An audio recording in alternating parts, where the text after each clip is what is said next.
행복한 안식일입니다. 잔잔한 찬양으로 또 우리 마음을 하나님께로 향할 수 있도록 도와주셔서 감사합니다. 찬양의 가사처럼 우리가 다른 소망하는 많은 것들이 있지만 주님을 섬기기를 오늘도 원한다는 아름다운 신앙의 고백이 있게 되기를 바랍니다.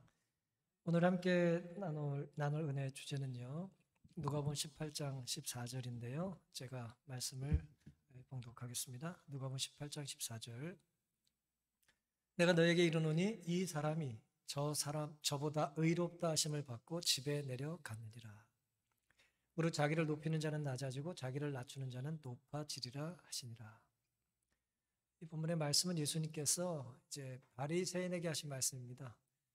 바리새인에게 말씀을 하셨는데, 이제 바리새인에게 말씀을 하시려니 예증을 들어야 될, 이제 비교해야 될 대상이 필요했던 것이죠. 그래서 비유 중에 바리새인과 세리의 이야기를 이제 성전에서 기도하는 모습으로 설명을 하고 계신 것입니다. 근데 본문은 이 사람이 저보다 그랬어요. 이 사람은 이제 세리를 말하는 것이고, 저보다 할 때 저 사람은 이제 바리새인을 말하는 것이죠. 세리가 바리새인보다 더 의롭다 하심을 받고 집에 갔다 그랬습니다. 왜 세리가 바리새인보다 더 의롭다 하심을 받을 수 있었을까?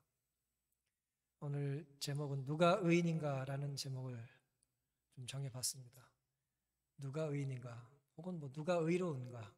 성경 본문대로 말씀드리면 누가 의롭다 인정을 받을 수 있는가, 그런 맥락에서 오늘 말씀을 드리겠습니다.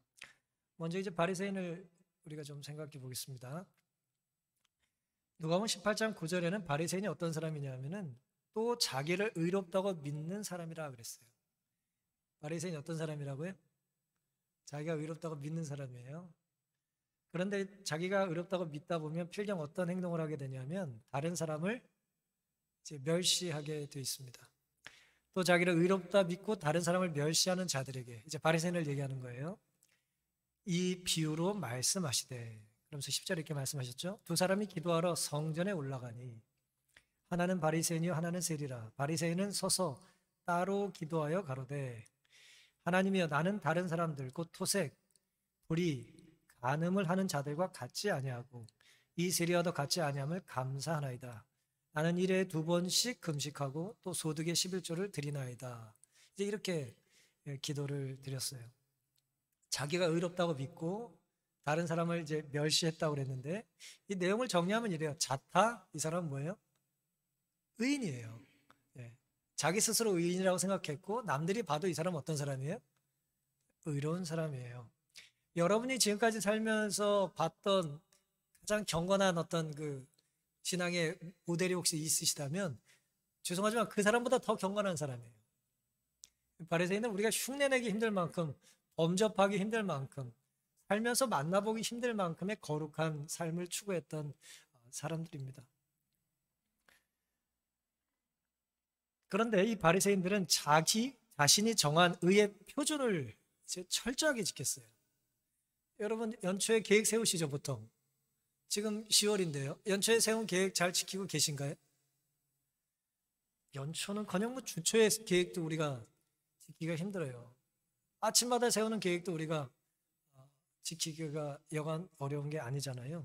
근데 바리새인은 자신의 어떤 일생을 통해서 세운 거룩한 계획을 대충 지킨 게 아니라 뭐예요? 기분 내킬 때 지키는 게 아니라, 마음이 동할 때만 지키는 게 아니라, 누가 내 속을 뒤집어 엎으면 안 지키는 게 아니라 철저하게 지켰어요. 상황이 어떠하든 형편이 어떠하든 심지어 사람과의 관계가 어떠하든 바리새인은 빈틈없이 지켰어요. 자기가 정해놓은 의의 표준을 빈틈없이 지킨 것입니다. 왜냐하면 율법대로 살지 않았기 때문에 이스라엘이 망했다고 믿었던 사람들이거든요. 그 율법대로 살아야 구원이 있다고 믿은 거예요. 그런데 의의 표준을 철저히 지키다 보니까 어떤 문제가 생겼냐면은, 내가 결심을 해서 열심히 지켜요. 근데 혼자 살 수 없잖아요, 우리가. 주변 사람이 내가 열심히 지키는 걸 보면 어때요? 우리가 나중에 뭘 생각하게 되냐면 주변의 시선을 의식하게 됩니다. 혼자 있을 때 그냥 이렇게 저렇게 살 수 있어요. 편하게 살든 거룩하게 살든 혼자 있을 때 살 수 있는데, 주변에 누가 나의 이런 모습을 자꾸 뭐예요? 본다는 걸 아는 거예요. 그러니까 시선을 의식하게 되죠. 그러다 보니까 타인의 시선을 자꾸 의식하다 보니까 내 경건한 어떤 삶의 노력들이 점점 뭐에 익숙해지냐 하면 의로운 삶을 살다가 의로운 척하는 데 익숙해지는 거예요. 이건 뭐 구분이 뭐 할 수 있겠는데, 의로운 삶이 있고 의로운 척하는 삶이 있는 거예요. 의롭게 살기 위해서 노력하던 사람들이 자꾸 어떤 데 익숙해진다고요? 나를 의롭다고 보는 사람 앞에서 내가 뭔가 자꾸 의로운 행위를 보여줘야 되는 어떤 그럴듯한 이제 모습에 익숙해지는 것이죠. 주변 사람들은 어쨌든 바리새인을 경건주의자라고 불렀으니까요.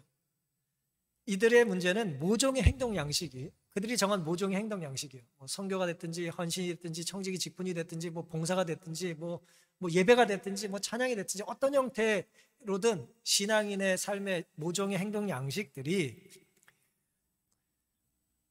구원을 지키는 데 있어서 절대적이다라고 생각한 거죠. 그래서 우리가 신학적으로 이것을 행위로 구원 얻는다 그렇게 믿는다 그래요. 행위로 말면 의라고 이제 말하는 거죠.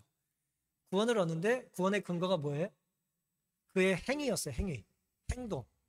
어떤 그가 실천하려고 하는 실행 수칙들을 정해놓고 하나하나 이제 지켜나가는 것이죠.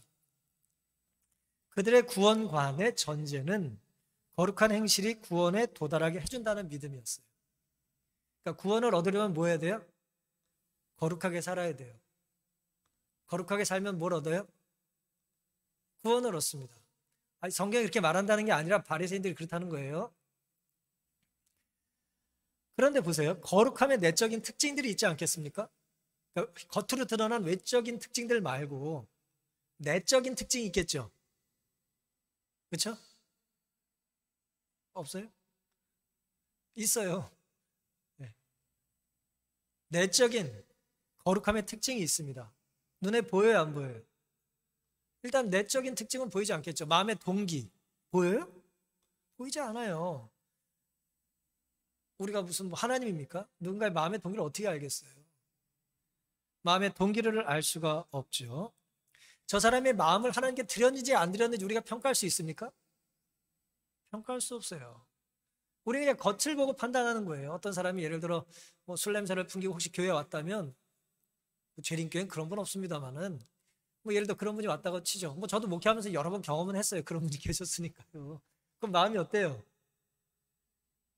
새벽부터 와가지고 교회 와가지고 그냥 뭐 그래요. 그럼 참 불편하잖아요. 그런데 보세요. 그의 내적인 동기 우리가 알아요, 몰라요? 모르잖아요. 술을 마시고도 하나님을 찾아오는 그의 마음의 동기를 우리가 어떻게 알겠습니까? 얼마나 괴로움이 있는지 고통이 있는지 그 중독에서 헤어나지 못하는 몸부림을 우리가 어떻게 알겠냐 말이에요. 그러니까 눈에 보이지 않는 걸 몰라요. 그냥 눈에 보이는 것만 우리가 아는 거예요. 그가 마음을 하나님께 드리려고 왔는지, 그의 생애의 목적을 하나님께 고정하며 바꾸기를 원하는지, 신앙의 본질적인 특징들이 눈에 보이지 않기 때문에 바리새인들은 그런 것들을 점점 어떻게 여겼어요? 소홀하게 여겼어요. 어떤 행위에 초점을 맞추다 보니까 내적인 마음의 중요한 것은 이제 놓치게 된 것이죠. 따라서 예수님께서 그토록 많이 야단치셨던 것처럼 율법의 정신이나 율법을 지키는 동기보다는 그러니까 문자를 더 강조하게 된 거예요. 문자적인 이제 경건이죠. 물론 이게 완전히 분리됐다고 할 수는 없습니다만은 또 완전히 일치됐다고 볼 수도 없는 거예요. 우리가 어떤 가르침의 의미를 잘 모를 때에 어떤 문장이 딱 나왔어요. 그 밑에 그리고 이 가르침을 준 누군가 권위 있는 그 가르침을 준 선생님의 이름이 나와요. 예를 들어 어떻게 해라 아무게 나오는데 그 어떻게 하라는 의미를 우리가 잘 모르겠어요. 그럴 수 있잖아요. 우리가 책을 읽을 때도 그 해독이 안 될 때 있지 않습니까? 이게 무슨 뜻인지 모를 때 있잖아요. 그럼 우리가 어떻게 해야 됩니까? 그 저자가 살아있다면 가서 뭐 해야 됩니까? 이게 무슨 뜻으로 하신 말씀입니까? 물어야겠죠? 그렇죠? 근데 예수님은 돌아가신 지가 오래되셨으니까 1세기 교회들은 뭐예요? 예수님의 제자들에게 물었어요. 맞습니까? 그다음에 제자들도 죽었어요. 그럼 누구에게 묻습니까? 보통 제자의 수제자에게 또 묻겠죠. 제자들 중에 또 제자의 수제자가 또 있을 테니까. 그래서 뭐 요한이 죽고 나서 예를 들어 폴리갑 같은 사람들의 어떤 그 질문을 우리가 기독교 역사에서 볼 수 있는 건 매우 중요한 거예요. 그런데 우리가 놓치지 말아야 될 게 있습니다. 물론 그 글을 우리에게 남겨주거나 전하신 분이 더 이상 살아계시지 않는다 할지라도 우리가 이제 추측할 수 있는 게 있어요. 뭐가 있냐면은 그 가르침을 주신 분이 어떤 분인지를 우리가 균형 잡힌 생각을 가지고 공부하는 거예요. 그러니까 그분의 인격이 어떤지, 그분의 마음이 어떤지, 그분이 평소에 어떻게 사셨는지를 생각하면 해석이 잘 안 되는 그분의 가르침이 이해가 될 수 있을까요? 전혀 다르게 말씀하진 않으셨을 거 아니에요. 평소에 강조하시는 게 이건데 이해가 잘 안 되는 문장을 전혀 반대로 우리가 해석할 수는 없지 않겠어요? 그러니까 우리가 하나님의 말씀을 이해할 때는 하나님의 성품을 가지고 이해해야 돼요. 예를 들어 심지어 심판을 한다는 것도 하나님의 사랑의 마음에서 심판하신다는 관점으로 그것을 바라보지 않으면 하나님의 가르침을 우리가 이해할 수 없지 않겠습니까? 그래서 오늘 우리들이 흔히 실수하는 것들이 그런 말 한 적 있냐 없냐는 사실은 중요하지만 그렇게 중요한 게 아닌 거예요. 평소에 어떤 마음을 가지고 살았느냐 위에 그 말씀을, 그 문장을 혹은 그 표현을 해석하느냐가 중요한 것이죠. 다시 본문으로 돌아가면 율법을 어떻게 지킬까 고민스러울 때는 율법을 주신 하나님이 어떤 분인지를 고민하면 되는 것입니다. 하나님이 율법을 왜 주셨느냐? 라는 질문은 하나님이 어떤 분이냐라고 하는 걸 고민하면 이제 해석을 우리가 할 수 있다는 것이죠. 근데 바리새인들은 자꾸 형식적인 신앙을 하다 보니까 하나님을 생각하지 않고 그냥 형식적으로라도 지키면 된다는 것을 자꾸 강조하게 됐어요. 원래 의도와 다르게 형식적으로 지키기만 해도 하나님은 기뻐하신다는 거예요. 물론 그런 면이 있을 수는 있어요. 하지만 그것이 정말 하나님의 뜻이냐라고 하는 건 우리는 이제 생각해 봐야 되는 것이죠. 예수님께서는 누가복음 12장 1절에 그 동안에 물이 수만 명이 모여 서로 밟힐 만큼 되었더니 예수께서 먼저 제자들에게 말씀하여 가라사대 바리새인들의 누룩 곧 외식을 주의하라 말씀하셨어요. 이제 누룩은 이제 좋은 것 이미지로도 사용되고 나쁜 이미지로도 사용되는데 여기서 이제 부정적인 이미지로 사용된 것이죠. 바리새인들의 누룩, 그의 죄성들을 말씀하시면서 그 죄성의 특징은 외식이다 그랬어요. 외식이 뭔지 아시죠? 가식적이고 형식적인 거예요. 앞과 뒤가, 속과 겉이 다른 것을 이야기하는 것입니다. 이 바리새인들의 특징이라는 거예요. 겉으로는 경건한데 예수님 보시기에는 회칠한 무덤같이 보이시는 거예요. 무덤에 이렇게 빨간색, 파란색, 예쁜색 칠한다고 무덤이 그게 무덤이 아닌 게 아니지 않습니까? 빌립보서 3장 4절부터 보면은 바울이 자신이 예수님을 만나기 전에 상태를 이렇게 고백했습니다. 그러나 나도 육체를 신뢰할 만하니. 육체를 신뢰한다는 게 무슨 뜻일까요? 외형적으로 자랑할 게 많다는 거예요. 내세울 게 많다는 거예요. 내 이름만 얘기하고 내 가문만 얘기하고 내 학력만 얘기해도 사람들 앞에 내가 인정받을 수 있다는 거예요. 우리가 자꾸 왜 좋은 데 가서 살려고 하고 좋은 학교를 보내려고 합니까? 이름만 대도 사람들이 알아주길 원하는 거거든요. 근데 뭐 이름을 댔더니 아무도 몰라. 그런 학교가 있었냐? 심지어 뭐예요? 불과 반세기 전도 안 돼서 이런 얘기가 있었어요. 제가 20살에 이제 이렇게 외국 가서 여행할 일이 좀 있었는데 그때 관광 안내주던 분이 하신 말씀이 잊어지지가 않아요. 자기가 처음 여행 다닐 때 한국 여권을 내면 이 나라가 어디 있는지 묻는데요, 사람들이. 공항에서 어디에 있는 나라냐 이렇게 묻는다는 거예요. 나라의 존재 자체도 사람들에게 뭐예요? 인정받지 못하는 나라의 이제 백성으로 사는 게 얼마나 힘들겠어요.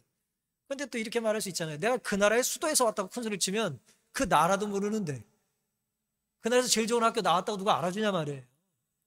이제 그게 이제 불행한 이제 내가 속해 있는 단체가 불안을 느끼는 이제 고통 같은 것이죠. 근데 바울은 그렇지 않다는 거예요. 나는 육체를 신뢰할 만하다. 잘할 게 많다는 거예요. 만일 누구든지 다른 이가 육체를 신뢰할 것이 있는 줄로 생각하면 나는 더욱 그러하니라. 무슨 소리야? 이 사람도 괜찮은 사람이야 라고 얘기하면 바울이 뭐라고 그런다고요? 내가 그 사람보다 더 대단한 사람이라 라고 하는 걸 내세울 수 있을 만한 사람이었다는 거예요. 이 사람 금메달 땄어요? 그랬더니 어디서 금메달 땄어? 아시안게임에서 금메달 땄는데요. 아시안이 어디 있어? 나는 올림픽에서 땄어. 그런 거예요. 이 사람은 올림픽에서 금메달 하나 땄습니다. 그랬더니 뭐라 그래요? 뭔 소리야? 나는 5개 땄어. 내세울 게 더 많다는 거예요. 언제나.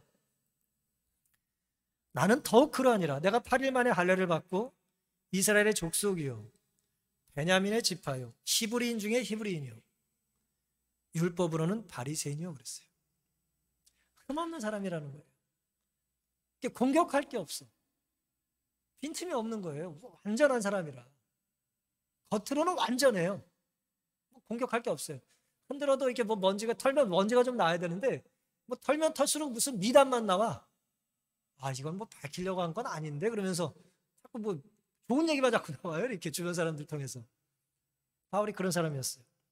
열심으로는 교회를 핍박하고, 교회를 왜 핍박했어요? 회심 전에? 이 유대교를 교회 기독교인들이 파괴한다고 믿었기 때문에 이제 교인들을 가서 벌을 준 거죠. 열심으로는 교회를 핍박하고 율법의 의로는 흠이 없는 자라 그랬어요. 이게 바울이 예수를 만나기 전의 상태였어요. 이런 모습이 누구라고요? 내가 뭐라 그랬어요? 바리새인이라고 말하잖아요. 율법의 의로는 흠이 없고, 이제 내가 바리새인이기 때문에, 율법으로는 바리새인이었기 때문에 지금 예수님께서 바리새인을 야단치는 말씀 중에, 비유로 말씀하신 중에 우리가 기억해야 될 게 있는 거예요. 바리새인의 태도는 결국 바울의 이전의 모습이었던 것이죠. 혹시 그리스 로마 신화 이야기 혹시 읽어보신 분들 아시겠지만 거기 보면은 프로크루스테스라고 하는 이제 좀 남봉꾼 거인이 좀 나옵니다. 이제 어떤 사람이냐면은 이제 덩치가 큰 힘이 센 사람인데 이 사람이 겉으로는 매우 친절해요. 아테네 옆에서 이제 뭐 여관 같은 걸 하던 사람인데 이제 친절을 베풀어가지고 호의를 베풀어가지고 사람들이 숙박하게 만든 다음에 잠이 잘 될 거 아니에요. 그럼 침대에 눕잖아요. 그럼 그 침대가 누구 침대예요? 지 침대예요. 자기 침대인데 이 사람이 이제 거인이니까 덩치가 크잖아요. 그러니까 자기보다 사람들이 대부분 작을 거 아닙니까? 그러면 작은 사람들을 늘려요. 자기 침대에 맞춰서 잡아 당겨요.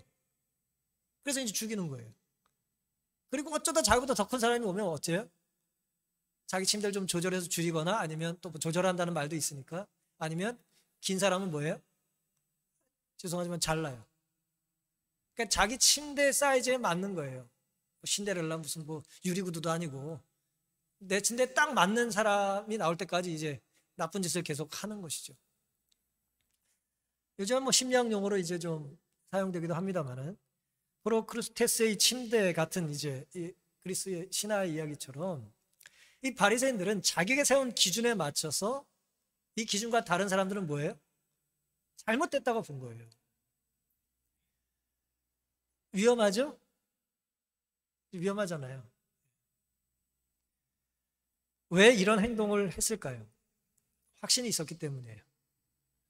이 침대 사이즈에 맞는 것이 절대적으로 옳다는 거예요. 나만 옳다는 얘기예요. 나만. 내가 절대적으로 옳다는 거예요. 나만 옳다는 것은 뭡니까? 나만 옳을 수 있나요? 근데 나만 옳다는 생각은 뭐예요? 교만이겠죠. 그죠? 교만인 거예요. 교만한 사람들은 내가 옳다는 확신이 강하기 때문에 다른 사람들을 성경대로 말하면 멸시하게 돼 있어요. 자기를 의롭다고 믿고 다른 사람을 멸시하는 자들. 내가 의롭다고 믿기 때문에 다른 사람을 이제 멸시하는 것입니다. 멸시라고 번역된 헬라어는요, 성경에 이제 몇 가지로 번역이 됐는데, 누가복음 23장에는 이제 업신여긴다로 번역을 했어요. 헤롯이 그 군병들과 함께 예수를 업신여기며 할 때 이 단어가 멸시한다는 단어와 똑같은 단어입니다. 사도행전 4장 11절에는 이 예수는 너희 건축자들의 버린 돌로서 그랬어요. 많이 우리가 사용하는 성경절이잖아요. 건축자들이 예수님의 예수라고 하는 돌을 쓸모없다고 버렸잖아요. 그 버린 돌이라고 할 때 그 버린이 이제 멸시라는 단어와 똑같은 단어예요. 고린도서 10장 10절에는 이제 바울을 사람들이 어떻게 이해했냐면 외모가 그렇게 출중한 사람이 아니었기 때문에 둔 질환도 있었고 뭐 곱출한 얘기도 있어요. 어쨌든 바울이 출중한 외모를 가지지 않았는데 이 바울의 사람들이 바울을 외모를 처음 보지 않고 처음에 뭘로 봐요? 보통 선교지에 편지를 써서 보냈으니까 글로 보잖아요. 근데 글에는 힘이 있고 능력이 있는데 고린도서 10장 10절에 이런 말씀이 있어요. 저희 말이, 그러니까 바울의 편지를 접한 사람들이 그 편지는 중하고 힘이 있으나 그 몸으로 대할 때는 막상 그 저자 바울이 와서 보니까 어때요? 약하고 말이 뭐예요? 시원치 않다. 이 시원치 않다가 멸시한다는 단어 같은 단어예요. 그럴 수 있죠. 글은 아주 잘 쓰는데 말 재주가 없거나 그렇잖아요. 말은 아주 잘하는데 뭐 글 실력이 아주 형편없고 뭐 그런 것이 있는 거예요.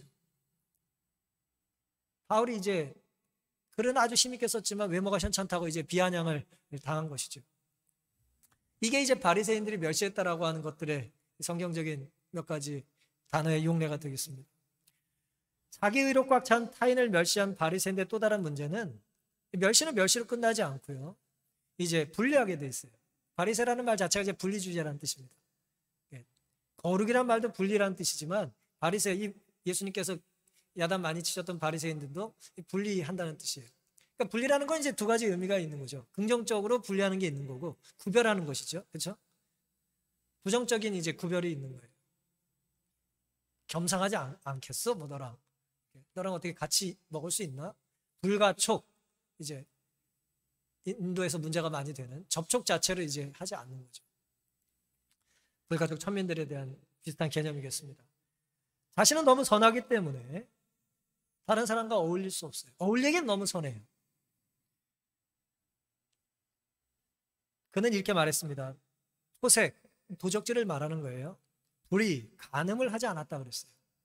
그러니까 자기는 선해서 이런 일들을 하지 않았다는 걸 나열했어요.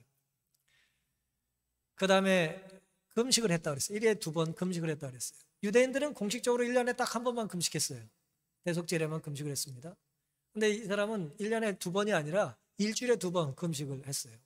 월요일과 목요일 2번 금식을 합니다. 이제 바리새인들이 이렇게 경건하게 또 2번 금식하니까 나중에 또 기독교인들이 바리새인들과 다르게 금식한다고 1회에 2번 다른 날 금식하고 또 그랬어요. 어쨌든 이 바리새 주의는 뭐 교리와 교단과 무관하게 어디에나 있는 것입니다. 그 다음에 11조를 드린다 했어요. 그러니까 11조를 드린다라고 할 때 이렇게 대충 드린 게 아니란 말이에요. 정말 철저하게 드렸어요. 뭐 예를 들어 우리가 상추 아무 생각 없이 먹잖아요. 이 사람들은 상추 잎을 하나씩 따면서도 11조를 구별했어요. 야, 이거 몇 번째 잎이냐? 깻잎 따면서 구별하고 잎을 하나하나 세면서 구별했어요. 그들의 경건은 정말 누가 봐도 부정할 수 없는 사실이었어요. 그런데 놀랍게도요, 누가복음 18장 11절에 대한 이제 본교의 주석은요, 11절의 말씀이 바리새는 서서 따라 기도하며 가로되 하나님이여 나는 다른 사람들과 토색, 불의, 간음하는 자와 같지 아니하고 이 세리와 같지 아니함을 감사합니다라는 말씀이잖아요. 이 감사한다는 것에 대한 본교 주석은 이렇게 주석을 했습니다. 이 말은 하나님, 당신을 경배하러 나오는 사람들 중에 나 같은 사람이 있기 때문에 당신은 감사해야 합니다. 나는 보통 사람들과는 비교할 수 없을 만큼 뛰어납니다라는 뜻이다라고 주석했어요. 이 바리새인의 기도의 의미가 이런 것이었다는 거예요. 우리가 그럴 때 있어요, 없어요? 이런 어떤 그 감사해야 된다는 이제 요구를 할 때가 있지 않습니까? 뭐 자녀들도 그런 얘기 하잖아요. 나 같은 자식 있는 거 감사해야 돼요. 뭐 그런 얘기 하지 않습니까? 그런 얘기를 저희 집만 하나요? 아니 제가 어릴 때 그런 얘기 했다는 얘기예요. 예. 그럼 배우자끼리 안 합니까? 이런 남편이 어디 있어? 그러면서 감사한 줄 알아. 그런 얘기 안 합니까? 배 집사님은 왜 옆을 보세요? 예. 아내도 그렇게 할 수 있잖아요. 이런 여자가 어디 있어? 그러면서 막 이렇게 냄비 들고 이렇게 할 수 있잖아요. 바리새인이 그런 의미로 기도했다는 거예요. 나 같은 신앙인이 있는 걸 하나님 감사해야 됩니다. 그만큼 이 사람이 경건하게 살았다는 거예요. 이제 내가 얼마나 잘났는지를 자랑하는 게 이제 교만이죠. 죄입니다. 남과 비교해서 우월감을 느끼지 않을 수 없는 상태가 죄예요. 뭐 느끼고 싶지 않은데 너무 우월해. 그걸 자꾸 이렇게 자랑하는 게 죄입니다. 성전에서조차 타인과 어울리지 않는 것, 따로 서서 기도했다 그랬잖아요. 그것도 죄입니다. 홀로 의로운 채 기도하는 것, 홀로 기도하는 게 죄가 아니라 의로운 채 따로 혼자 기도하는 것 죄예요. 내가 율법을 잘 지켰다고 자랑하고 나는 죄를 범치 않았다고 자랑하는 것이 죄입니다. 그러니까 뭘 했다는 것도 자랑이 되고 뭘 하지 않았다는 것도 자랑이 될 수 있잖아요. 의도 마찬가지예요. 뭘 한 것이 의고 무엇을 하지 말아야 될 게 의일 텐데 어쨌든 이것이 자랑이 된다면 죄가 되는 것이죠. 참 두려운 일입니다. 바리새인은 참 두려워요. 왜요? 성전에서 기도 드리면서도 죄를 지을 수 있기 때문입니다. 가장 거룩한 곳에서 가장 귀한 일을 하면서도 뭐 할 수 있어요? 죄를 질 수 있는 것입니다. 그러니 거룩한 공간과 시간의 물리적인 구별, 그러니까 안식일의 성전에 있는 거겠죠. 이 자체가 하나님의 임재와 축복을 독점하거나 보장할 수 있는 건 아닌 것입니다. 하나님, 내가 안식일의 성전에 있습니다. 복 주셔야 됩니다. 이 안에 오셔야 됩니다. 라고 우리가 건방지게 기도할 수 없다는 것이죠. 아무리 우리가 성전 깊숙한 곳에 발을 들여놓았다 할지라도 마음까지 자동적으로 하나님과 가깝게 되는 것은 아닌 것입니다. 바리새인의 감사를 보면 모든 감사가 다 하나님 마음에 합당한 것도 아니에요. 입만 열었다 하면 감사하는 사람이 있을 수 있거든요. 근데 그 모든 감사가 또 폭력일 수도 있잖아요. 모든 감사가 또 하나님의 뜻에 일치하는 것도 아닌 것입니다. 감사의 대상은 하나님뿐이죠. 감사의 형식을 빌려서 자기를 자랑하는 기회로 삼는 것은 죄입니다. 그러면서 우리가 간증을 좀 조심할 필요가 있어요. 간증을 잘못하면 뭐가 남아요? 자기 자랑이 남아요. 하나님이 안 계세요. 제가 존경하는 귀한 장로님 한 분 계신데, 그분이 이제 안 좋은 병에 걸리셨다가 치료를 받으셨어요. 이제 항암 치료를 계속 받고 계시고 회복 중이신데, 간증을 이제 몇 차례 하시면서 어느 날 이제 그런 생각이 들어서 더 이상 간증을 거절하셨다는 얘기를 제가 얼마 전에 듣고 제가 마음이 좀 감동을 받은 일이 있습니다. 이렇게 말씀하셨어요. 여기저기 이제 간증을 해달라는 거예요. 어떻게 회복되시고 어떻게 그 큰 질병을 극복하셨냐. 경건하신 분이거든요. 제가 수십 년 아는 분이니까. 근데 이분이 절실하게 하나님만 붙잡는 그런 마음으로 간증을 시작했고 지금 기도 중이고 회복 중인데 어느 순간 하나님보다 내가 남더라. 그래서 이제는 간증하는 것을 내가 지금 죄송하지만 거절하고 있다. 죄송하다고 말하고 있다. 그렇게 고백을 하시는 얘기를 제가 들었습니다. 모든 간증이 다 그렇다는 것이 아니라 누군가 간증을 그런 것 때문에 혹시 힘들어한다면 너무 또 간증을 하고 이렇게 순종하는 마음으로 하라고 또 너무 몰아세우지 마십시오. 그분은 하나님께 순종하기를 원하니까 그럴 수 있는 것입니다. 하나님의 은혜를 감사해야지 자기 업적을 감사하는 것은 곤란합니다. 바리새인은 자기는 쓸모있는 사람이고 세리는 쓸데없는 사람이라고 멸시했어요. 박하와 회양과 근채, 채소라고 생각하시면 돼요. 채소 하나하나 뿌리 빼고 다 11조를 구별했다 이거예요. 그는 철저한 사람이었지만 그것이 그를 구원해 줄 수는 없는 것입니다. 왜요? 구원은 하나님이 값없이 주시는 뭡니까? 선물이기 때문에 그런 것이죠. 값없이 주시는 선물이에요. 왜냐하면 값을 매길 수 없어요. 그 얘기는 뭐예요? 우리가 구매할 수 없습니다. 구원은 내가 뭔가 값을 지불하고 구매할 수 있는 상품이 아니에요. 그것은 전적으로 하나님의 은혜가 담겨진 선물입니다. 그래서 주님은 이런 바리새인들을 의롭다고 칭찬하실 수 없으셨던 거죠. 그럼 세리를 좀 잠시 생각해 볼까요? 누가복음 18장 13절에 보면 세리는 멀리 서서, 바리새인은 따로 서 있었고 세리는 멀리 서 있었어요. 굉장히 차이가 있죠?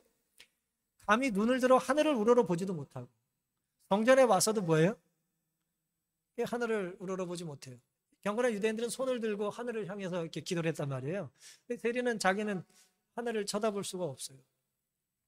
다만 가슴을 치고, 가슴을 치면 또 숙여지겠죠? 이건 아니잖아요. 가슴을 치고 몸을 숙이고 가로되 하나님의 불쌍히 여기 없어서 나는 죄인으로소이다 라고 이제 말했습니다. 아마도 세리는 성전 안에 있지 못했을 겁니다. 우리가 얼마 전에 공부한 것처럼 이방인 애들이 있었을 가능성이 많아요. 경건한 유대인들 들어가는 곳에 들어가지 못한 거예요. 막아서 들어가지도 못하고, 들어가면 죽으니까 이제 여기까지는 경건한 사람들만 들어오니까 아무나 들어오면 안 되잖아요. 이방인 세리 같은 죄인도 들어오지 말아야 됩니다. 여기서 잘못돼서 죽으면 책임은 전적으로 너에게 있다. 뭐 그런 경고문을 붙여놨으니까. 이방인들에서 고개를 숙이고 가슴을 치면서 하나님께 긍휼을 요구합니다. 기도드릴 자격이 없다고 생각했겠죠. 용서받을 자격도 없다고 생각했을 것이고 무가치한 자라고 이제 생각을 한 것입니다. 하지만 너무 절박했어요. 절실한 것입니다. 하나님께서 불쌍히 여겨주지 않으면 자기에게는 뭐가 없어요? 소망이 없는 거예요. 사람들의 인정이 절박한 게 아니라, 절실한 게 아니라 하나님의 긍휼하신 용서가 절실한 거예요. 자신이 해야 할 것은 하지 않았다는 것을 알아요. 아까 바리새인은 해야 될 걸 했고 하지 말아야 될 걸 안 했다고 자랑했는데, 세리는 정반대예요. 해야 될 걸 안 하고 하지 말아야 될 건 열심히 했어요. 그걸 안 거예요. 근데 놀랍게도 바울은 회심한 이후에 이렇게 말하지 않습니까? 디모데전서 1장 15절에 밑보다 모든 사람이 받을 만한 이 말이요, 복음이 뭐냐 이거예요. 그리스도 예수께서 죄인을 구원하시려고 세상에 임하셨다. 이 죄인이 누구라는 거예요? 나라는 거예요. 내가 죄인인데 예수님이 나를 위해서 오셨다는 거예요. 구원하시려고. 그러면서 이렇게 말해요. 나는 죄인 중에 괴수다 그랬어요. 죄인 중에 내가 괴수니라. 괴수가 뭐예요? 수 머리라 이거예요. 대장이라 이거예요. 우두머리라 이거예요. 내가 죄인 중에 최고 큰 죄인이라는 거예요. 근데 이게 놀랍게도 시제가 현재로 기록되어 있어요. 나는 죄수였다가 아니에요. 과거에 죄수였다가 아니라 뭐라는 거예요? 난 지금도 여전히 큰 죄라는 걸 내가 안다는 거예요. 하나님이 오늘도 날 용서해 주시지 않고, 오늘도 나를 붙잡아 주시지 않고, 이번에도 나에게 은혜를 베풀어 주시지 않으면 나는 큰 죄인이라는 것, 가장 큰 죄인이라는 것을 바울은 통렬하게 이제 고백을 하는 것입니다. 이런 인식이 어떻게 가능할까요? 어떻게 나는 가장 큰 죄인이라고 하는 고백이 이게 수사로 하는 얘기입니까? 어떻게 이런 인식이 가능할까요? 내가 죄인이라는 인식은 예수님과의 관계의 반비례입니다. 잘못 설명했나? 비례예요. 예수님께 가까이 나가면 나갈수록 난 죄인이라는 의식이 커져요. 그렇죠? 그러면서 이제 비례한 거예요. 가까이 나가면 나갈수록 내가 죄인이라는 것을 더 깊이 깨닫게 됩니다. 근데 멀어지면 멀어질수록 나는 뭐가 돼요? 죄인이 아니고 의인이라고 느껴요. 왜요? 비교할 대상이 예수님이 아니니까. 누구랑 비교해요? 예수님과 가까이 나가면 내 비교의 대상이 누구예요? 예수님이 되니까 나는 죄인이라는 걸 자꾸 깨닫는 건데, 예수님과 멀어지면 비교의 대상이 누가 돼요? 누가 됩니까? 세리들이 비교의 대상이 되잖아요. 아이고, 난 그래도 뭐 A네, A. 이 자꾸 상대평가에 이제 익숙해져가지고 100명 중에 내가 그래도 야, 그래 5번째다, 나 5등이다, 야. 자꾸 그렇게 되는 거예요. 근데 회심한 이후에 바울은 비교의 대상이 다른 사람이 아니에요. 나는 율법의 의로 흠이 없는 사람이다. 나는 더욱 자랑할 만하다는 것이 없고, 이젠 예수님과만 비교하게 된, 예수님만 비교한다는 건 뭐예요? 예수님만 바라본다는 거잖아요. 그러니 내가 점점 죄인이라는 것을 깨닫게 된 것이죠. 다시 그래서 실물교훈에도 그런 말씀을 하신 것입니다. 우리가 예수님께 가까이 나아가면 갈수록 또한 그분의 품성의 순결함을 더욱 분명하게 인식하고, 그렇게 하면 할수록 우리의 죄는 심히 가증함을 더욱더 깨닫게 되며 자신을 높이고자 하는 마음은 더욱더 이제 사라질 것이라고 이제 활시 말씀하셨어요. 당연한 얘기죠. 거울에 가까이 있는 사람이 더 얼굴에 먼지 묻은 걸 닦을 가능성이 많은 것입니다. 목욕도 하는 사람이 자주 해요. 안 하다가 하면 또 몸에 안 좋다네요. 너무 오랫동안 이제 씻지 않는 사람은 면역력이 갑자기 떨어진대요. 씻으면 충격을 받는 거죠. 이게 교회 와서 갑자기 회개하면 죽는 거예요. 나를 불쌍히 여겨달라고 하나님께 자비를 구하고 하나님의 사랑을 간청한 겁니다. 너무 답답하니까 가슴을 쳐요. 이게 내가 죄인인 걸 아니까 가슴이 답답한 거예요. 다른 사람이 눈에 들어오지도 않아요. 하나님만 이제 생각하게 되는 것이죠. 나는 죄인으로서이다라는 말은 다른 죄인은 없고 오직 자기만이 유일한 죄인인 것처럼 말한 것이다. 동의하십니까? 내가 너무 급하면 다른 게 눈에 들어와요, 안 들어와요? 안 들어오죠. 창피하고 부끄러운 게 중요한 게 아니에요. 지금 내가 일단 살아야 되는데, 살 자격은 없는데 살 유일한 방법은 하나님뿐이라는 건 알고 있어요. 그래 하나님 앞에 가슴을 치는 거죠. 나 좀 받아달라고 말이죠. 바리새인들은 가장 높은 곳이 내 자리라고 자부한 반면에 세리는 가장 낮은 곳이 자신에게 어울리는 곳이다라고 하는 걸 인정했습니다. 교만한 의인과 겸손한 죄인이 한 공간에서 똑같은 일을 하고 있어요. 성전에서 기도하는데 똑같이 기도하고 있지만 전혀 다른 모습을 가지고 있는 것입니다. 우리는 어떤 마음을 가지고 성전을 찾고 예배를 드려야 할까요? 우리 안에 하나님께서 기뻐하실 만한 치열하고 절실한 예배의 열정이 오늘 이 순간 있게 되기를 간절히 바랍니다. 예수님께서 세리가 바리새인보다 더 의롭다고 말씀하신 이유가 무엇일까요? 14절, 내가 너에게 이르노니 이 사람이 저보다 의롭다 하심을 받고 집에 내려갔느니라. 세리가 바리새인보다 잘한 게 뭘까요? 무릇 자기를 높이는 자는 낮아지고 자기를 낮추는 자는 높아지리라. 여기에 이제 답이 있습니다. 세리는 자기를 자꾸 높였어요. 의를 쌓았고 자랑을 했고 자기가 못난 사람들과 비교해서 자기가 낫다고 생각한 것이죠. 사다리 위에 자기가 자꾸 올라갔어요. 근데 세리는 뭐예요? 뭐 비교해 볼 것도 없지만, 예? 하나님 보시니 절대 자기는 죄인이라고 하는 것을 이제 절감한 것이죠. 그러니 뭐 나는 낮아져도 성전 바닥에 이제 무릎 꿇고 살더라도 내가 성전에서 쓰레기통을 치우더라도 나 좀 성전에 있게 해달라는 그런 간절함이 있었던 것 아니겠습니까? 왜 그는 바리새인보다 세리가 예수님께서는 의롭다 하심을 받고 집으로 내려갔다고 말씀하셨을까? 우리가 여기서 이제 주목해 봐야 될 건 이겁니다. 예수님이 이렇게 말씀하셨는데 바리새인과 세리도 정작 그렇게 정말 예수님 말씀처럼 느끼고 돌아갔을까요?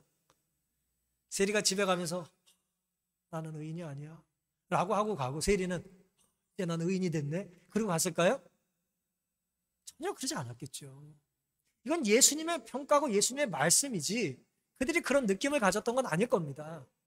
여러분, 신앙에 있어서 감정은 그런지 본질적으로 중요한 건 아닌 거예요.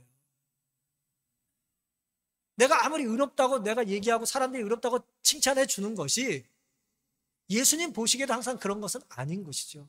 중요한 건 뭐예요? 자칭도 타칭도 아니에요. 누가 인정하는 게 중요해요? 주님이 인정하시는 게 중요합니다. 그걸 내가 비록 느끼지 못한다 할지라도 그것이 중요한 거예요. 그러니 목마름을 계속해서 느끼고 있다는 건 매우 중요한 것입니다. 내 감정보다 주님의 약속이 중요하고 내 감사의 이유가 주님의 뜻과 부합되어야 되는 것입니다. 기쁘고 감사하게 살아도 죄인일 수 있고요. 괴롭고 후회되며 가슴치며 사는 사람도 의인으로 인정받을 수 있습니다. 이게 기독교의 역설입니다. 그러니 의란 자신이 의롭지 않으면 회개하는 자에게 주시는 하늘의 선물이고요. 선물을 받아놓고 받지 못했다고 느낄 수도 있지만 어쨌든 하나님의 선물이고, 죄란 무엇인가? 자신의 의로움을 자랑하는 자에게 주시는 심판과 정죄입니다. 이 정죄를 받고도 받은지도 모를 수도 있는 것이죠.